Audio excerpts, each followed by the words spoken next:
Brady pretty much put on a wrestling clinic on Leon Edwards. We thought Leon Edwards was pretty much literally could not be taken down whatsoever. But it turns out that Leon Edwards can be taken down. Is it the fact that Leon Edwards is a shell of his former self after losing the belt to Bilal Muhammad? Would Bilal Muhammad pretty much put on a similar clinic on him? Or is it the fact that just now Leon Edwards is just getting older, you know, he's just not the same anymore? Or the fact that everyone's maybe figured out his fighting routine, his fighting style? Maybe everyone's kind of got a keen eye, like, hey, you know what? It seems like he struggles with doing this and doing that, you know? So at the end of the day, it don't matter, because Leon Edwards is now on a 2-fight losing skid since losing his belt.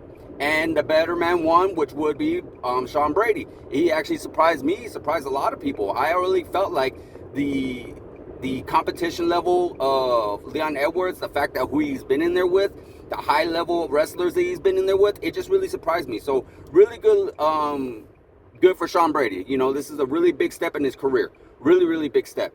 And the fact that he was able to submit Leon Edwards. We're talking about wrestling right now, but the fact that he was able to stop and finish Leon Edwards, something that nobody has been able to do in quite some time. I can't even remember the last time Leon Edwards was actually finished. And that's something that's something like really, really, really something, a big statement, I should say, that he made doing that.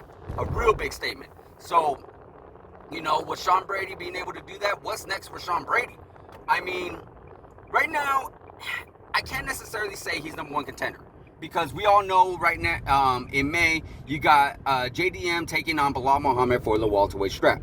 Waiting in the wings, you got Shavkat Rakhmonov, who was supposed to be the #1 contender, but he had an injury. And then we all know these guys were, Bilal Muhammad and Shavkat were supposed to fight in December, but Bilal was hurt. So these two are eventually going to meet down the line, depending on who wins.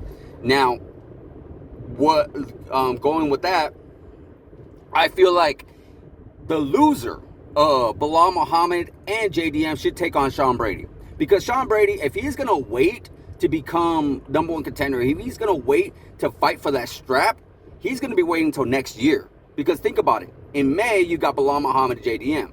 The next title shot usually takes about 3 months.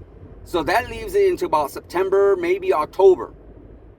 So you're looking at possibly January, maybe February of next year till the belt gets defended again. Now, he has to be extremely lucky in order to get a title shot this year somehow. Maybe in December or something like of that nature. But it's really unlikely. Really, really unlikely. It's really unlikely where a champion defends his belt 3 times in this type of generation. It's very difficult for that a champion to do, and the UFC likes promoting it. The UFC likes building up the fight and whatnot. So again, I feel like Sean Brady should take some time off, because he just had a baby, which is great. Congratulations. And take some time off and spend time with your family. Wait for the loser of the Bilal Muhammad fight and fight that fighter. And there is your #1 contender. Because Shavkat has earned his shot to be #1 contender. So that would be his #1 contender chance. And if he were to get past, either it would be Bilal or he would get past either JDM, one or the other. If he got past one of those guys, he is for sure a #1 contender without a shadow of a doubt. That's for Sean Brady. Leon Edwards, there's only one fight I want to see Leon Edwards in.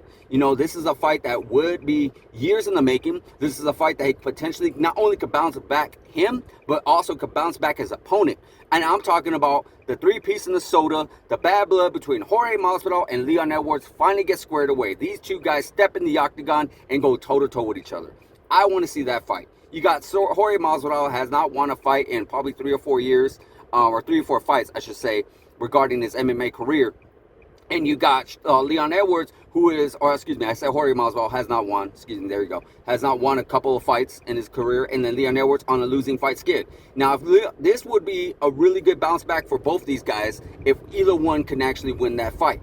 You know, because then they're both strikers. They're both going to stand up. They're both not going to wrestle with each other. And there's a lot of history there. And it's a really, really a highly anticipated grudge match in the making. So I would love to see that fight, guys. There's no other fight I would love to see Leon Edwards in there other than maybe an Ian Gary. Maybe an Ian Gary. But I would rather him wait. I'd rather, you know, because Ian Gary I feel like is very dangerous, young, hungry, wants that title shot. You know, he lost against Shavkat. So I think like Ian Gary would be more of a betting favorite against Leon Edwards. So I would want Leon Edwards to go against somebody around his age, around his generation, and settle this beef with Jorge Masvidal, because Jorge Masvidal is looking for an opponent himself. So let's get this squared away. Let's get these guys in the octagon. I cannot wait for that fight if it ever does take place. So guys, let me know what you guys think. What's next for Sean Brady and what's next for Leon Edwards? Like, subscribe, hit that notification button, and I'll see you guys in the next video.